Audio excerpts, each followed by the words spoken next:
Hey guys, what's going on? Justin Fuller, ex-Honda salesman, tech lover, and today your host, and we are going to be reviewing the 2025 Honda Pilot TrailSport. Is it worth the money? How does it stack up against other competitors? These are really good questions, and we're going to figure them out. Let's go!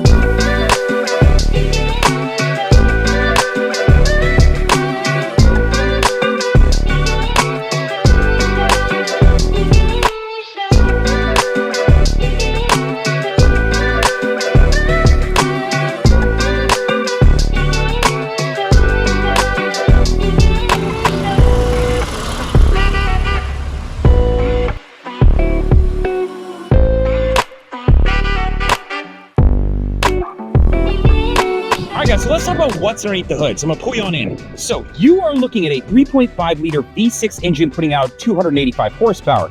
That's 262 feet-pound of torque running to a 10-speed transmission. So while we're at the front of the car, I want to do a comparison so you can see how does the 3.5 liter V6 putting out 285 horsepower stack up against other makes and models out in the world. While it's up, I'll remind you, if you jump to the previous year, same engine, same transmission. All right, so I want to talk to you about MPGs, but first I wanted to give you an opportunity to check out the 18-inch beefy wheel that is sitting on this Pilot TrailSport. So take a good look at that.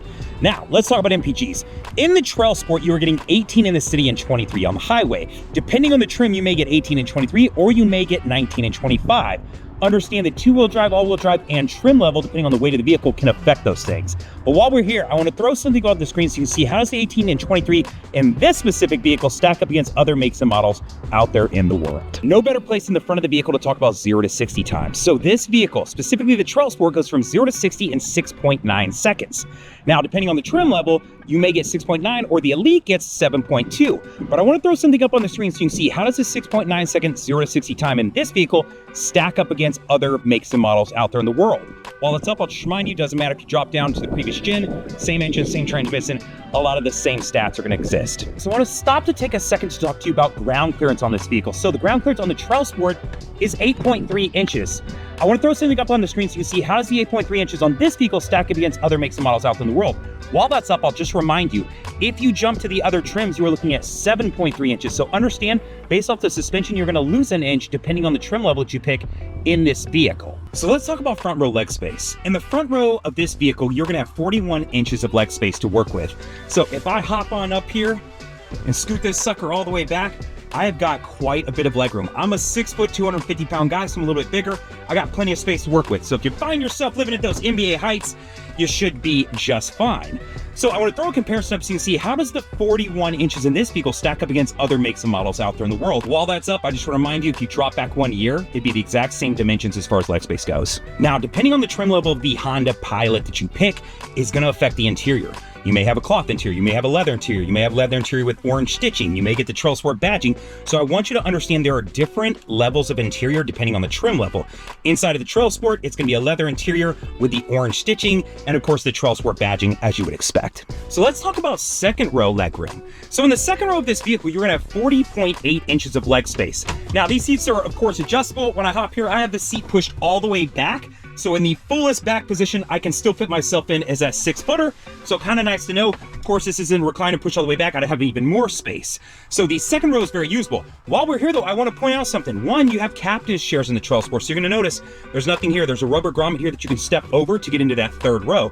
If you're looking for like a full seat here, you may want to go to a different trim. Understand the different trims are going to either offer a bar seat or the captain's chairs. Now, while we're in the second row, of course, I want to point out a couple of amenities. One, you do have air vents. That's important. I live in Austin, Texas. It gets hot. We're already at those hot temperatures. You do have air controls as well. Kind of nice to know that you could plug anything in if you needed to, and of course, you could charge your devices. All right, guys, so let's talk about the third row. I've climbed back here to show you 32.5 inches of leg space. It's tight, but usable. I've got this seat set to about the middle, and I can fit behind it. So it's not one of those third rows where you got to sit diagonal and put your feet over there, and one adult can fit back there. You could put 2 adults back here. However, I wouldn't want them to be older folks. Of course, you have the ability to climb through here, or you can, of course, press the button to be able to get out here as well. So while we're back here, I want to throw a comparison up so you can see how does the 32.5 inches of leg space in the third row stack up against other makes and models out there in the world. While that's up, I'll just remind you, if you drop back a year, wouldn't it matter? You're going to have the exact same dimensions as far as your second row, third row, front row. While we're in the back, I just want to point out, of course, you do have air vents in the back of this vehicle, you do have cup holders, and you do have a USB-C. So let's take a second to talk about the 9-inch touchscreen that lives inside of the TrailSport.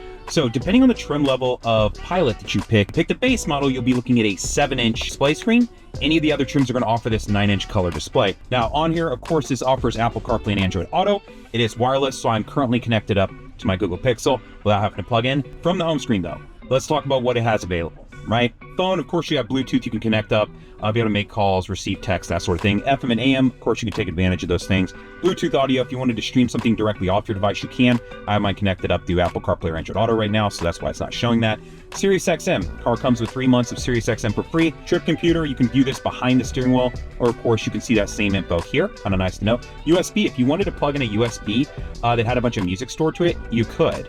General setting, this is going to be like equalizer, brightness, basic displays, what smartphones are connected up, that kind of thing. Vehicle settings, now this is where you can affect a lot of different things.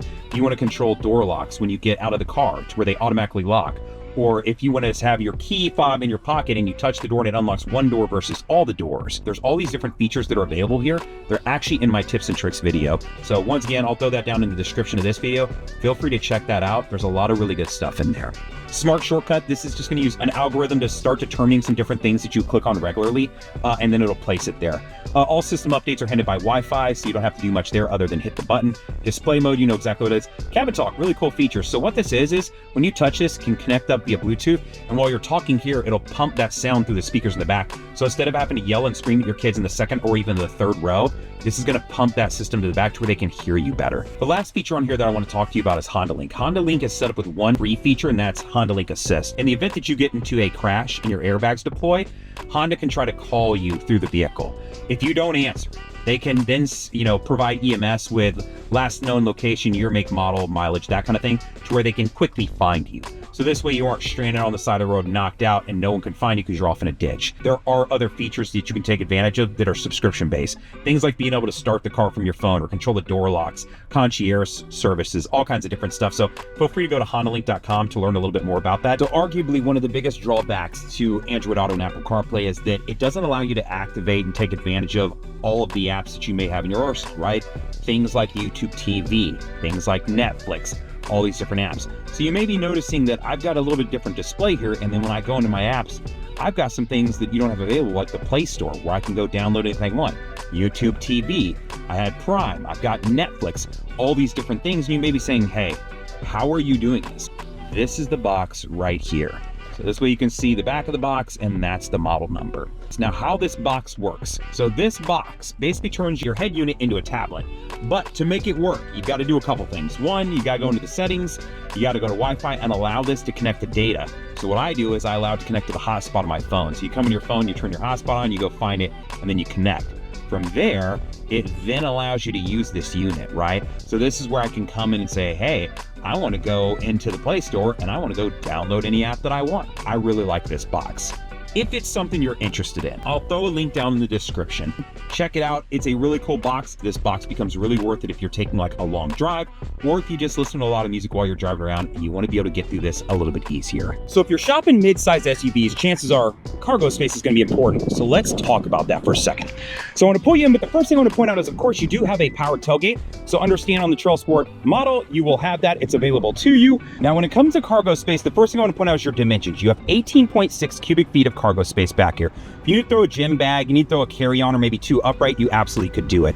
But understand you can affect that spacing. First thing you can do, you have hidden storage. So if you wanted to hide something that wasn't visible through the back window, kind of nice to know that you have that. Additionally, you can take this, drop it down in, and create a deeper well of space to use. So kind of nice to know that you can do that as well.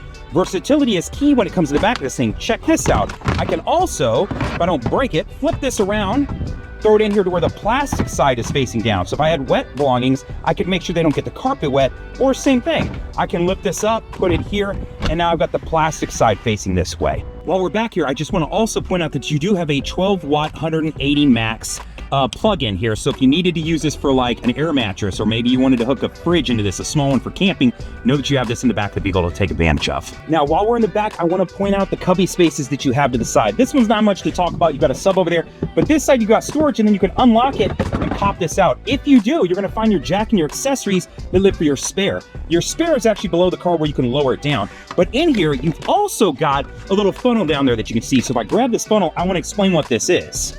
If you come around over here and pop this open, this funnel would apply if you ever ran out of gas, because if you did, this has a valve now, so it's stays closed. If I ran out of gas and I was out in a field or on the side of the road, I would need a way to hold this open to be able to pour gas down into this, because chances are I'm not sitting in front of a gas station with the correct tools. That's the purpose of this funnel in case you ever need it. So let's talk about cargo space when you throw the third row down. If you throw this third row down, you now have got 48.5 cubic feet of cargo space in the back of this vehicle. What I like about this is it's very flat and very usable depending on your need. So while we're here and we're talking about this, I want to throw a comparison up on the screen so you can understand how does the 48.5 cubic feet in the back of this vehicle stack up against other makes and models out there in the world. The theme continues. If you move back 1 year model, it's going to be the exact same dimensions. So if you fold down your second row, you now have 87 cubic feet of cargo space to take advantage of. It's very flat, but the one drawback to this is that you've got this enormous gap right here. So if you wanted to go camping in this vehicle, you might want to throw a board down, or you might want to fill in some gaps. I know they make things up here that are inflatable that you can fill it in. However, this you would probably need to figure out. Now, this is just one of the parts of my job that's kind of enjoyable, you know? If you're wondering, can I lay perfectly straight as a 6-footer and fit back here and still have headroom? Absolutely, you do. So let's talk about the steering wheel. I always like to look at a steering wheel to understand how busy or not busy it is. So the steering wheel controls on the left are actually going to control the digital screen that's on the left. Now on the right side, you have an analog display. If you're looking for full digital, you might want to consider the new 2026 Honda Passport. It's got a full digital display, which is actually kind of nice. If you haven't seen that video yet, I've reviewed that vehicle and made a tips and tricks video on it, so check that out. I'll throw a link in the description. So let's quickly walk through some buttons. On my home button, if I select this, I've got a roller here. When I go to that roller, I can roll through all these different options. So all-wheel drive torque distribution. This is kind of nice to know if you don't know much about all-wheel drive. This will let you show when you're driving in two-wheel drive versus all-wheel drive. Second under that, seat belts. This is a warning system that appeared in the vehicles a few years ago. It'll show you of course, but also everyone else in the car. So if you have little ones, you need to make sure they have their seat belts on. This is a quick and easy way to check it. Maintenance, we all know how that works. It'll give you an indicator when you're below 15%. Tire pressure, you can hop in here. It'll not only show you the tire pressure, but it'll show you per each tire. Kind of nice to know. In previous gens of vehicles for Hondas, it would just tell you that a tire was low, but not which tire, or of course, what the air pressure was in it. Safety support. This is where you're going to find some of those Honda sensing features. So the first feature indicated is road departure mitigation. Road departure mitigation is set up to where if I start to drive off the shoulder road, the car can give me an audible alert, flash in the dash, and then actually vibrate the wheel to say, hey, wake up, pay attention. The next feature is your blind spot indication system. Now, I think we're all pretty familiar with how this works now, but if you're not, what'll happen is I've got indicators in the mirrors. When I'm driving down the road, if somebody gets in my blind spot, the indicator will light up. If I then start to get over, I'll get an audible alert to let me know, hey, there is somebody there. The third feature is going to be low speed braking. When you're backing up or going forwards, the car can actually apply the brakes to help prevent you from backing up into someone or hitting someone. Next one up is parking sensors. This car does offer parking sensors off the front and back of the car. So if you're looking for those indicators where it goes to let you know you're getting closer to something, that's exactly what this feature is. The next one is collision mitigation braking. So this uses the camera up in the front and the radar as you're driving down the road. If it's looking like you're going to rear in another car, it can give you an audible alert by detecting that car. Then it can flash in the dash, and if you don't apply the brakes, the car can apply the brakes to help prevent you from rear-ending that car. While we're talking about Honda sensing, I want to mention a couple other features that live over here. The first is going to be lane keep assist. That's this button right here. If I select this, you're going to see the same icon come up here in the dash. What that's using is the camera system up here to detect the lines on the road. So if I'm in, let's say, a middle lane on the highway, and I start to drift to the left or the right, and I start to leave my lane, it can actually correct for me and keep me centered and keep me in that lane. Now, the next feature is going to be your cruise control, specifically adaptive cruise control. So when I get up to the speed I want, I'll select this button. That'll hold my speed. The next thing I'll do is I'll select this button. This is going to show boxes up here. This will determine different intervals of space it'll keep between me and cars in front of me. So what that means is if I'm going down the road and I'm going 70 and the car in front of me is going 70 and then they drop down to 50, it can keep a designated amount of space between me and that car in front of me. And then when they speed back up, it'll take me back up to my designated speed. So I don't have to turn this feature on and off. It'll just adjust as we go. So let's talk about the center stack layout here for just a second so you can understand what that looks like. One, it's fairly wide and very usable, and it doesn't affect your leg space as far as the driver or the passenger. The second thing I want to point out is this vehicle does offer a wireless charger, so that if something comes in this specific vehicle, understand depending on the trim level of vehicle you pick, you may or may not have that available to you. All right, guys, so we made it through the entire video. Hopefully this was helpful to you. I want to ask you for a couple favors, though. One, will you press the like button? Helps push my video a little bit higher up that search bar so that others will find it. Two, leave a comment. If you feel like there's something I missed or something you have a question on, I hope you leave a comment so that I can try to answer it or somebody else in the group will answer it as well. Third, I hope you'll subscribe to the channel so when I produce videos like this one, you'll be one of the first people to receive them. And then fourth, I hope you'll share the video, man. If you got some friends who are searching or shopping for maybe a Honda Pilot or a Passport or maybe a midsize SUV and this might be on their list, I hope you'll share this video with them because I find that it's super helpful and it'll give them some comparisons to how this vehicle stacks up against other makes and models out there in the world. So other than that, like, comment, subscribe, all the things. Later, guys!